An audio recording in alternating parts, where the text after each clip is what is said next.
La cultura bizantina es una de las más importantes de la Edad Media, ya que, aunque por lo general la mayoría de las personas asocia este periodo histórico con las invasiones bárbaras que pusieron fin al Imperio Romano en Occidente, el Imperio Bizantino logró sobrevivir durante más de 1000 años después de la caída de Roma. ¿Qué sabes de la cultura bizantina? Seguidamente, la abordaremos desde la perspectiva más sorprendente, la de sus cambios, costumbres curiosas, el origen de sus gobernantes, la lengua que hablaban.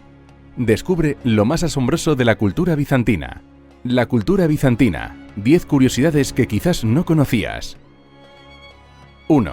La cultura bizantina, así como el Imperio Bizantino, reciben su denominación del nombre original la capital del imperio, Constantinopla. Esta ciudad, que actualmente se corresponde con Estambul, en Turquía, recibió su nombre del emperador romano Constantino. No obstante, esta no era la denominación real de la antigua ciudad griega que reformó. Sí lo era Bizancio, nombre original de donde procede el nombre del Imperio Romano de Oriente o Imperio Bizantino. 2.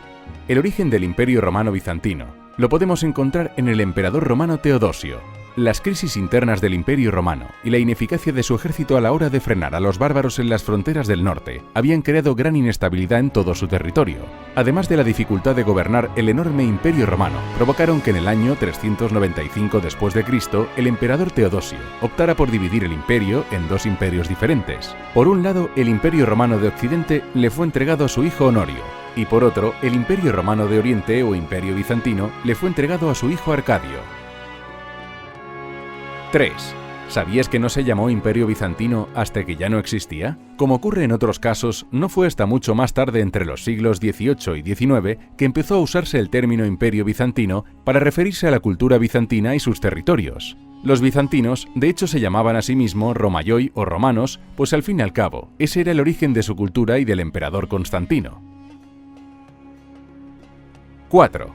En la cultura bizantina, la presencia de eunucos era muy usual y contaban con posiciones muy diversas dentro de la sociedad, ocupando lugares tan distintos como cortesanos, generales y sacerdotes. La idea de hacerles responsables de tales cargos es que al no poder engendrar no suponían una amenaza cuando se trataba de heredar títulos y privilegios. 5. El Imperio Bizantino tuvo un emperador sin nariz, Justiniano II. Fue quien, tras ser destronado en el año 695, fue mutilado. Le cortaron la nariz y le partieron la lengua. Además, fue enviado al exilio.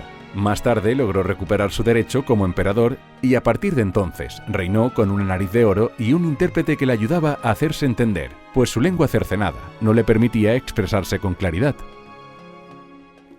6. En la cultura bizantina, el color púrpura se consideraba el color imperial, ya que solo quienes pertenecían a la familia del emperador podían llevar las ropas teñidas de este color. Por eso, los niños nacidos de un emperador y su esposa emperatriz eran considerados por pirogenetos, nacidos en púrpura. Estos vástagos eran muy amados por el pueblo y gozaban de unos privilegios y derechos que no tenían aquellos hijos, aunque fueran mayores que ellos, que no habían nacido mientras su padre ostentaba el cargo del emperador. 7. Una de las características más llamativas de la cultura bizantina fue su disglosía, es decir, dos idiomas. El Imperio Bizantino mantuvo el latín como lengua oficial heredada de su origen romano. Sin embargo, el griego clásico también se utilizó ampliamente tanto como lenguaje culto como coloquial. 8. Es curioso que el mejor gobernante de la cultura bizantina y su imperio fuera Justiniano I, quien nació en los Balcanes y vivió como un plebeyo más hasta que su tío Justino I lo prohijó. 9. Uno de los aspectos que hay que tener en cuenta a la hora de entender la riqueza económica y cultural de este imperio es su posición privilegiada desde un punto de vista geográfico. Era el punto de partida de la ruta de la seda que conectaba la Europa medieval con los mercados de las Indias orientales. 10. En el año 313, el emperador Constantino promulgó el Edicto de Milán, que permitía la libertad religiosa en el Imperio Romano. En el año 313, el emperador Constantino promulgó el Edicto de Milán que permitía la libertad religiosa en el Imperio Romano.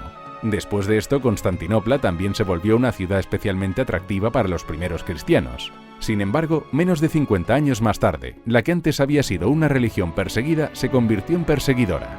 Como puedes ver, la Edad Media es mucho más que los reinos de la Europa occidental a los que estamos acostumbrados a oír mentar. ¿Qué te ha parecido la cultura bizantina? ¿Sabías todo esto de ella? No olvides suscribirte a nuestro canal para seguir descubriendo los datos más interesantes.